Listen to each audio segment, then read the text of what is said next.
Voilà, bonsoir à tous, bienvenue sur notre nouvelle émission On a tous besoin.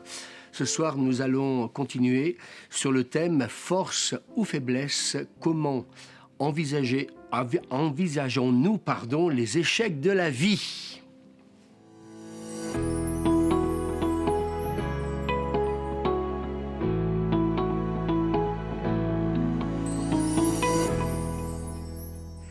Voilà, eh bien écoutez, vendredi passé, nous avons abordé un thème qui, je crois, a dû certainement parler à plusieurs d'entre vous.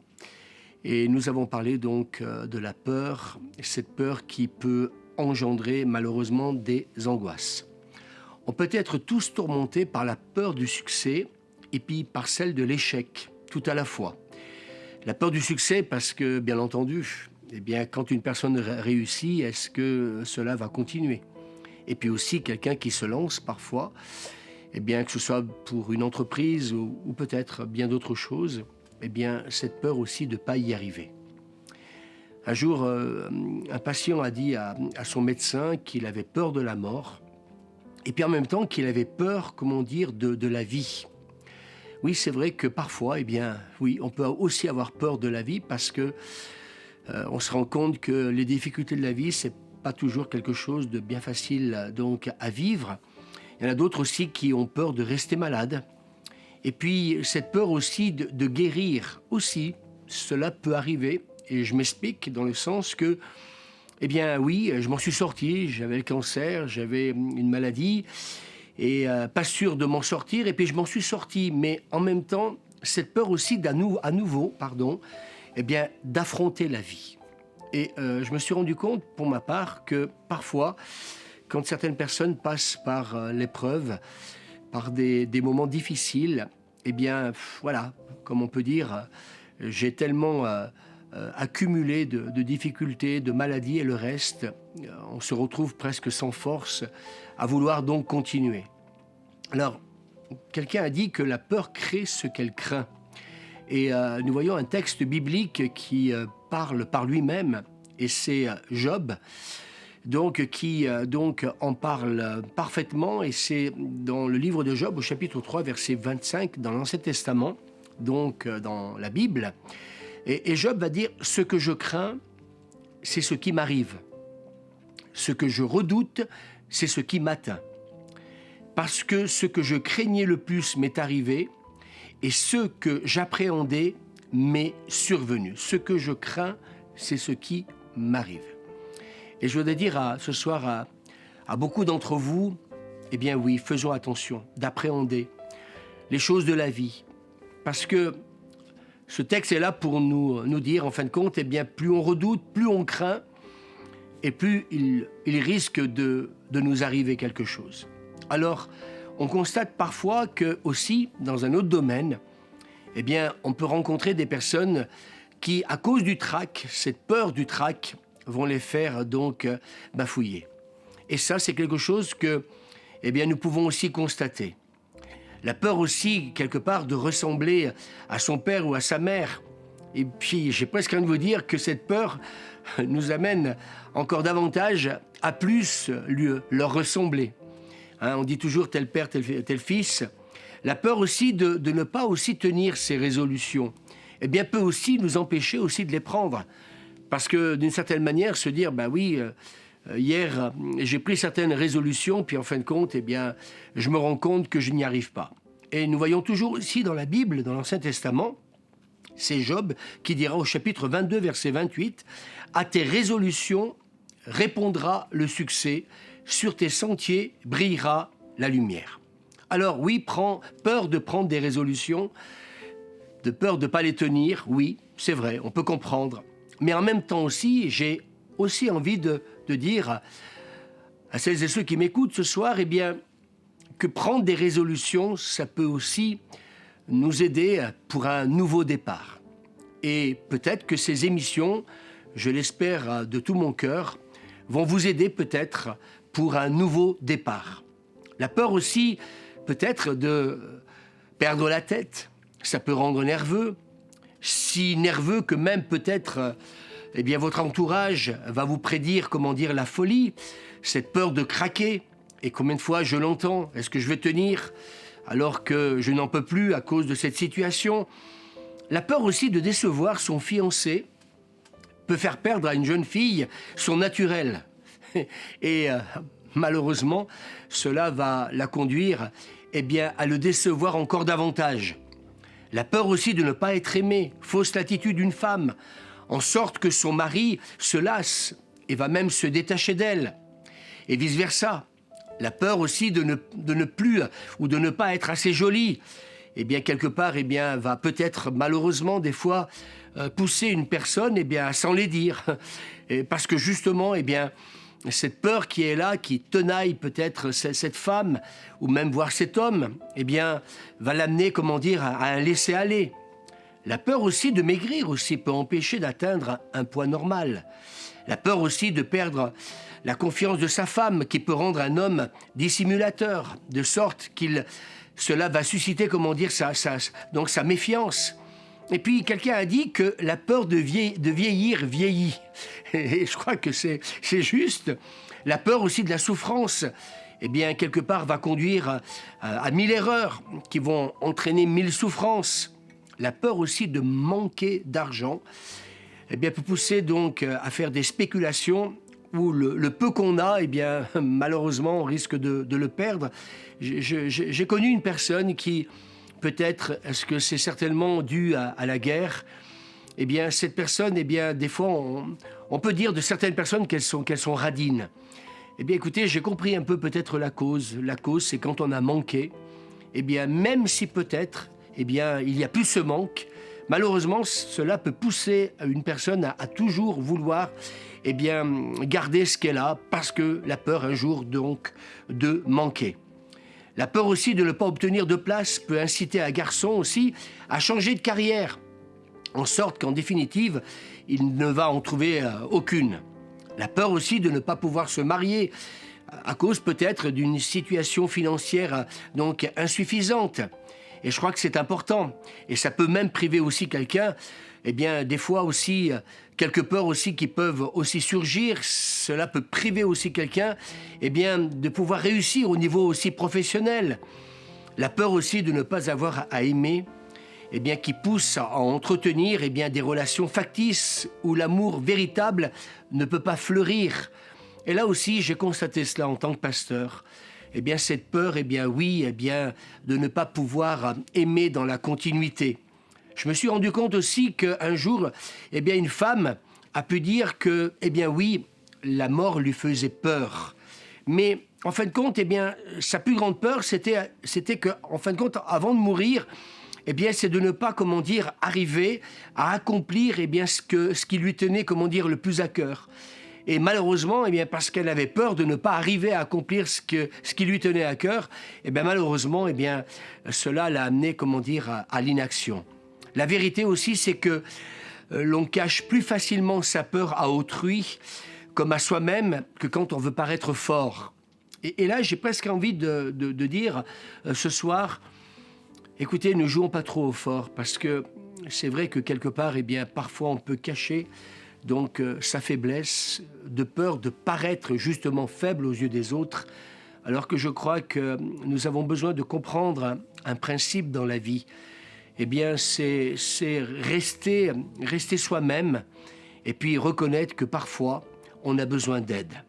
Parfois aussi, nos peurs, comme je disais à l'instant, il faut savoir aussi les reconnaître et puis parfois aussi se recueillir. J'ai entendu des personnes qui parfois sont rentrés dans une église, et puis tout simplement ce besoin d'aller s'asseoir, et puis tout simplement être là, pas forcément, assister à une messe, mais simplement rentrer dans une église et s'asseoir. Ce besoin de se recueillir, ce besoin peut-être de se poser certaines questions, peut-être par rapport à ces peurs qui peuvent peut-être nous dominer. Dans la réussite sociale aussi, on peut aussi sauver la face, ou essayer de la sauver pour faire bonne figure. La peur aussi que le faible ressent aussi devant le fort, qui va empêcher le faible de regarder, ce dernier. C'est vrai que parfois, quand on rencontre des personnes où tout leur réussit et que soi-même on est en situation d'échec, cela peut sembler être difficile. Alors, bien entendu, eh bien, il y a aussi, j'aimerais vous donner aussi cet exemple, l'élève qui a peur du maître, mais aussi le maître qui peut aussi avoir peur de l'élève. Et je pense qu'aucun pédagogue, je crois, pourra peut-être certainement me contredire. Mais j'ai envie de vous dire aussi que plus le maître aura peur, et plus il sera sévère et parfois injuste. Et je me rends compte que des fois, la peur peut nous amener aussi à certaines réactions. Et oui, un maître. Alors si certains m'écoutent, je ne suis pas en train de vous faire passer un message, je ne veux pas généraliser non plus, mais peut-être aussi que parfois la peur, et je l'ai vécu moi-même étant plus jeune, où j'ai moi-même aussi eu des professeurs, des maîtres, qui étaient parfois injustes et peut-être très sévères parce qu'ils avaient peur de certains élèves. Et bien entendu, il usera d'intimidation pour couvrir, en fin de compte, sa propre peur. Si le malade a peur du médecin, qui va peut-être, ce médecin, déceler une maladie grave ou poser peut-être une question indiscrète, le médecin aussi peut aussi avoir peur du malade. Pourquoi ? La peur aussi de le décevoir, la peur de se tromper. Alors peut-être que certains se disent, vous pensez que cela peut arriver ? Eh bien écoutez, oui, peut-être que cela peut arriver aussi qu'un médecin ait peur aussi de se tromper aussi dans son diagnostic. Je ne veux pas généraliser, mais mettons-nous peut-être aussi à leur place, face à certaines, maladies, peur de ne pas le guérir. Et plus il a peur, et plus, en fin de compte, il prend le risque, de subir un échec. L'ouvrier aussi qui peut avoir peur aussi de son patron, qui peut aussi le priver de son gagne-pain. Le patron aussi qui peut aussi avoir peur aussi de son ouvrier. Et plus, ce patron aura peur, plus il va se montrer aussi autoritaire et arrogant. Alors c'est parce qu'on a peur qu'on cherche parfois aussi, nous-mêmes, à faire peur aussi aux autres. Et ces réactions fortes dont nous avons parlé, elles sont aussi parfois un écran derrière lequel nous cachons nos propres peurs. Et plus il y en a, ces peurs qui sont donc en chacun de nous, à l'intérieur de nous, elles peuvent provoquer aussi cette peur de soi-même, avoir peur de soi. Ça peut arriver, parce que cette peur de pas arriver, de pas contrôler, de pas, arriver à gérer une situation qui peut-être peut nous dépasser. Et cela peut arriver. Cette peur des forces même que nous sentons en nous, qui pourrait aussi peut-être à tout moment aussi donc déborder. Oui, cette peur de soi-même, j'ai peur de ce que je découvre aussi en moi. Et parfois, par des réactions, nous pouvons aussi, malheureusement, peut-être nous faire peur même à nous-mêmes, parce que on n'était pas prêt peut-être à réaliser que nous pouvions avoir certaines réactions, et certaines réactions peuvent aussi nous faire peur. Et puis, oui, cette peur de nos impulsions, cette peur aussi de se laisser aller à quelques actes aussi que nous pourrions aussi, avoir de vengeance, de haine, de jalousie. Et ce sont des vraies peurs. Et je crois que face à la vie, tout n'est pas toujours facile. J'ai peur aussi de l'élan de mes sens. J'ai peur de mon tempérament, c'est-à-dire l'élan de mes sens, c'est-à-dire la peur d'exprimer des fois des sentiments, des émotions à quelqu'un que nous aimons. Et ça, malheureusement, j'en rencontre quelques personnes qui sont ainsi, parce qu'on les appelle un peu, ces personnes, elles sont plutôt introverties. Et quelque part, cette peur de montrer, en fin de compte, nos sentiments. Et peut-être ce soir, j'ai presque envie de vous dire, parfois il faut se lâcher dans la vie. Il faut parfois, des fois, oser exprimer ce que l'on ressent. C'est ce que je disais dernièrement à une femme vis-à-vis de son père. Ce serait peut-être que l'occasion, peut-être que simplement, alors que quand, cette femme faisait la bise, à son père, lui réagissait simplement par une accolade. Et je me suis, je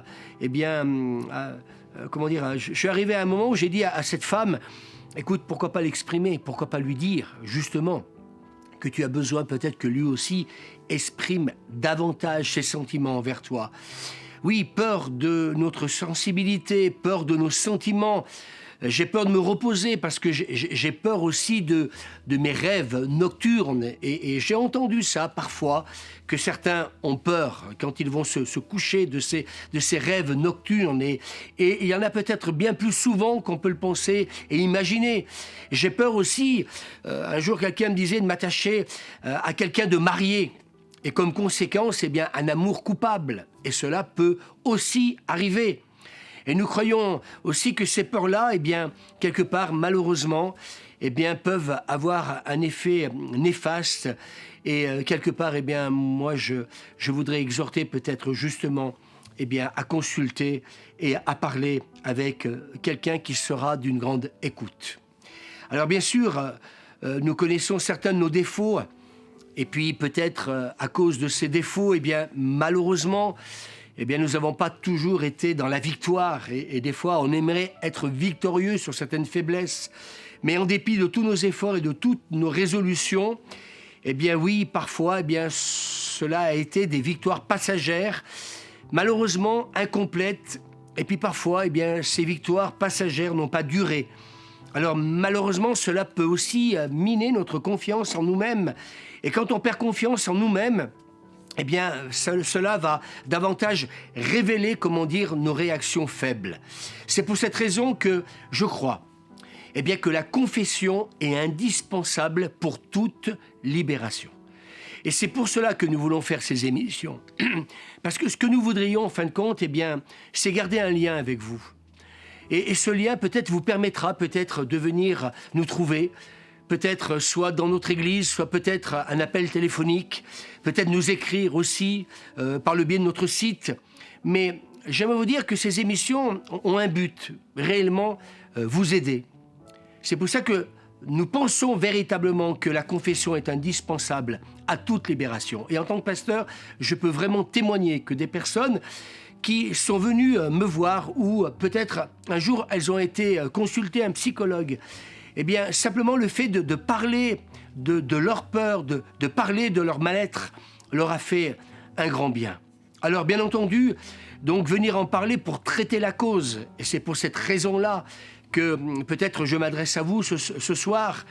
Et puis, il y a une citation que j'aimerais vous laisser avec quelques versets bibliques. « Oublie ta peur et confiance en tes ressources intérieures. » Et quelqu'un a dit « Tu peux plus que tu ne le penses. » J'aime beaucoup cette citation, « Tu peux plus que tu ne le penses. » Alors je vous laisse quelques versets pour terminer. Ne crains rien, c'est le prophète Ésaïe qui va dire au chapitre 41, verset 10, « Ne crains rien car je suis avec toi. Ne promène pas des regards inquiets car je suis ton Dieu. Je te fortifie, je viens à ton secours. Je te soutiens de ma droite triomphante. » Un autre verset aussi, c'est saint Paul qui dira aux Philippiens chapitre 4, verset 6, « Ne vous inquiétez de rien, mais faites connaître vos besoins à Dieu par des prières, des supplications et avec action de grâce. » Et puis il y a aussi ce texte aussi toujours que j'affectionne particulièrement, c'est le psaume 23, verset 4e. « Quand je marche dans la vallée de l'ombre de la mort, je ne crains aucun mal, car tu es avec moi. Ta houlette et ton bâton me rassurent. Quand je marche dans la vallée de l'ombre de la mort. » Et là, nous nous rendons compte que ce texte est en train de nous faire comprendre que oui, nous pouvons passer par cette vallée. Mais, eh bien, dans cette vallée, nous pouvons aussi faire totalement confiance à ce Dieu qui nous aime et qui nous a fait la promesse, eh bien, qu'il ne fallait pas craindre parce qu'il serait avec nous.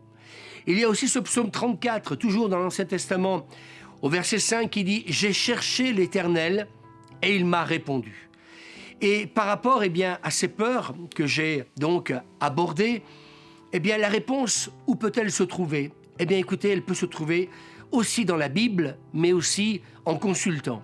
Et le psalmiste va dire « Eh bien, j'ai cherché l'Éternel, il m'a répondu. Il m'a délivré de toutes mes peurs et de toutes mes frayeurs. » Je suis presque envie de vous dire, eh bien, écoutez, on peut aller voir un psy, mais on peut aussi aller dans une église. Et je crois que véritablement, eh bien, cela peut aussi vous apporter aussi des solutions. Le psaume 27, verset 1er dans l'Ancien Testament, eh bien, déclare « L'Éternel est ma lumière et mon salut, de qui aurais-je crainte ?» L'Éternel est le soutien de ma vie, de qui aurais-je peur? Et je voudrais terminer par donc 2 textes encore dans l'Ancien Testament, dans le psaume 56, verset 4e, « Le jour où j'ai peur, je mets ma confiance en toi. » C'est fantastique. J'aime beaucoup ce texte. Et dans le livre du prophète, donc, Jérémie, chapitre 1er, verset 8, « N'aie pas peur de ces gens, car je suis avec toi pour te délivrer. L'Éternel le déclare. » Alors, si vous voulez bien, écoutez, on se retrouve la semaine prochaine à 20h30 et je vous souhaite de passer une bonne fin de soirée. Merci beaucoup pour votre écoute.